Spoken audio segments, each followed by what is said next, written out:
По поразот во првиот круг во кој добија 3 градоначалнички места, опозицијската СДСМ ја продолжува изборната битка во уште 17 општини во вториот круг од локалните.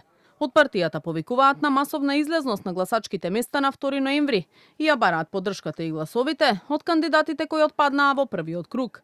Меѓу општините во кои СДСМ ќе се бори за градоначалничко место плюс се Центар Аеродром, Крушево, Лозово, Росоман.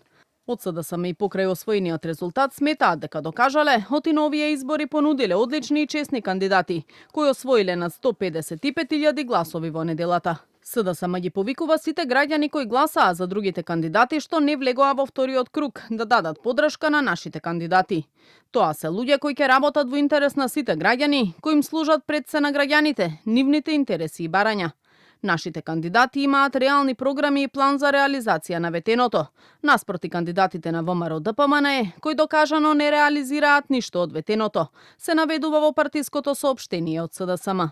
Од ВМРО ДПМН пак и денеска излегоа со оценка дека тие се апсолутни победници во првиот круг со освоени 33 општини, но и пресметки дека согласно ваквите резултати, доколку утре би се одржале парламентарни избори, партијата би освоила 2 пратенички места повеќе од сегашните. ВМРО ДПМН како апсолутен победник на локалните избори со освоени 33 општини во првиот круг и водство во 19 плюс градот Скопје би освоило над 60 пратеника доколку утре има парламентарни избори.